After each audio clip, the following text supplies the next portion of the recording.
ပြည့်စုံခြင်းကိုရှာဖွေခဲ့တဲ့ရိုနယ်ယိုနဲ့စိတ်ဆန္ဒရဲ့နောက်ကိုလိုက်ပါကစားခဲ့သူရိုနီ မင်္ဂလာပါခင်ဗျာ Yes Sport iPad ကွန်ရှိကိုမောင်556 service ကနေကြိုဆိုလိုက်ပါတယ်ခင်ဗျာ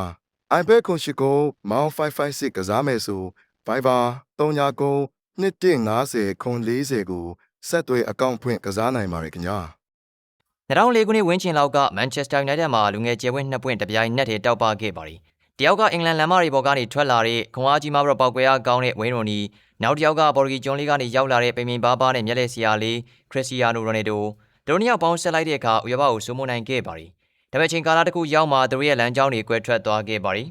ရိုနီကစောစီးပဲခြေစွမ်းကျဆင်းသွားချိန်မှာရိုနယ်ယိုကတော့အသက်40နာကတ်တဲ့အထိထိတ်ဆုံးမှရပ်တည်နေသေးဖြစ်ပါတယ်အဲဒီကွာခြားချက်ရဲ့အဖြေကရိုနီပြောတဲ့ပေးဆက်မှု sacrifice ဆိုတဲ့စကားလုံးထဲမှာရှိနေပါတယ်ရိုနီနဲ့ရိုနယ်ဒိုရဲ့ခြေခံအုပ်မြစ်ကမတူပါဘူးရိုနီက street footballer စစ်ဖြစ်ပါတယ်သူရဲ့ကစားပုံကတဘာဝအတိုင်း instinct ထွက်လာတာဖြစ်ပါတယ်သူကဘောလုံးကွင်းထဲမှာရန်ဖြစ်ရတာကြိုက်တယ်တက်ရခိုက်ရတာကြိုက်တယ်သူရဲ့ခန္ဓာကိုယ်ဖွဲ့စည်းပုံကတဘာဝကပေးထားတဲ့ကြံ့ခိုင်မှုဖြစ်ပါတယ်သူကဘောလုံးကံမှုမွေးဖွားလာသူဖြစ်ပေမဲ့ဘောလုံးကွင်းပြင်ပမှာတော့တာမန်လူငယ်တယောက်လိုတငယ်အနေနဲ့ပျော်ပါရတာပါတီတက်ရတာအရက်တောက်ရတာကိုကြိုက်နေတတ်တဲ့သူဖြစ်ပါတယ်ရိုနယ်ယိုကျတော့သူ့ကိုယ်သူတိဆောက်ယူခဲ့ရတာပါသူ United ရောက်ခါစားကပိန်ပိန်လေးဖြစ်ပါတယ်ဒါပေမဲ့သူကဂျင်မာအိတ်တယ်အစားတောက်ဆင်းရင်တယ်ပါတီတွေကိုရှောင်တယ်ဒုက္ခနာကိုဖရာရီကားစီးလိုသဘောထားပြီးတော့ပြုပြင်ထိန်းသိမ်းခဲ့တာပါရိုနီပြောတဲ့ရိုနယ်ယိုကအရာအလုံးပေးဆက်တယ်ဆိုတာကဘာလို့ဆိုလိုတာပါလဲ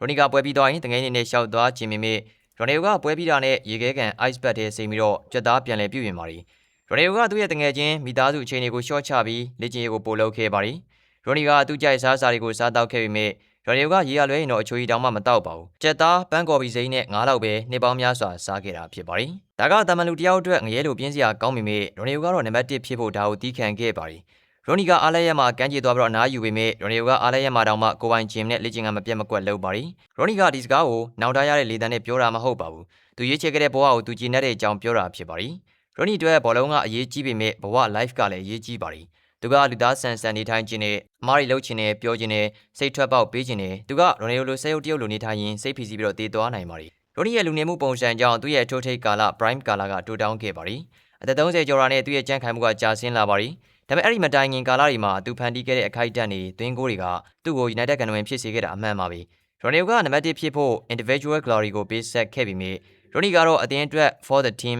ပေးဆက်ခဲ့သူဖြစ်ပါတယ်2009ကြားကာလမှာရိုနယ်ယိုကလွတ်လပ်လပ်ပဲတိုက်စစ်ဆင်နိုင်မှုရှေ့တန်းမှာနေရာစုံပြပြီးတော့ခံစစ်ဆင်းကူပေးခဲ့တာရိုနီဖြစ်ပါတယ်တကယ်လို့ရိုနီသားတကူအောင်ဆန်ပြီးတော့ရိုနယ်ယိုလိုကိုပဲသွင်းမယ်လို့ဆုံးဖြတ်ခဲ့ရင်တော့ United ကအဲ့လောက်အောင်မြင်ခြင်းမှအောင်မြင်မှာဖြစ်ပါတယ်ရိုနီကရိုနယ်ယိုရဲ့ဘလွန်ဒီယောလန်ချောင်းကိုနောက်ကွယ်ကနေပံ့ပိုးပေးခဲ့တဲ့အန်ဆန်ဟီရိုအမည်မဖော်လို့သူရဲကောင်းတယောက်ဖြစ်ခဲ့ပါတယ်ဘယ်ရာကပိုကောင်းတယ်လဲဒါကအဖြစ်မရှိတဲ့မေးခွန်းဖြစ်ပါတယ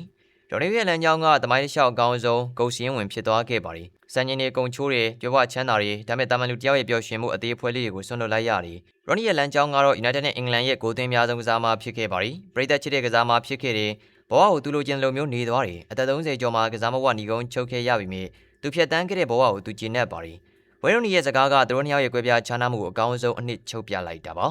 ရိုနယ်ယိုကပြည့်စုံခြင်း perfection ကိုရှာဖွေခဲ့သူဖြစ်ပြီးရိုနီကတော့စိတ်ဆန္ဒ passion နဲ့ကစားခဲ့သူဖြစ်ပါတယ်ရိုနီကရိုနယ်ယိုကိုလေးစားသလိုရိုနယ်ယိုကလည်းရိုနီကိုသူ့ရဲ့အကောင်းဆုံးတွဲဘက်ဖြစ်အမြဲတမ်းအတိအမှတ်ပြုပါတယ်ကဘာကြီးကတော့ရိုနယ်ယိုလိုစံချိန်နေကစားမမျိုးကိုအံ့ဩမြင်တက်ရသလိုရိုနီလိုလူသားဆမ်ဘရာပါမီပြေဝတဲ့ကစားမမျိုးကိုလည်းချစ်ခင်ဆွဲလန်းနေစေဖြစ်ပါတယ်သူတို့နှစ်ယောက်ကဒင်ကားပြားတစ်ချက်ရဲ့ကောင်းတဲ့ပန်းလိုပါပဲမတူညီတဲ့နှစ်ဖက်ဖြစ်ပေမဲ့သူတို့နှစ်ယောက်ပေါင်းဆက်လိုက်တဲ့အချိန်မှာတော့မန်ချက်စတာယူနိုက်တက်ရဲ့ရွှေရောင်သမိုင်းကိုရေးထိုးနိုင်ခဲ့ကြတာဒီနေ့ထိတိုင်လက်ဆက်နေစေပါပြီကြည့်ရှုပေးခဲ့တာအားလုံးကိုကျေးဇူးအထူးတင်ရှိပါတယ်ခင်ဗျာ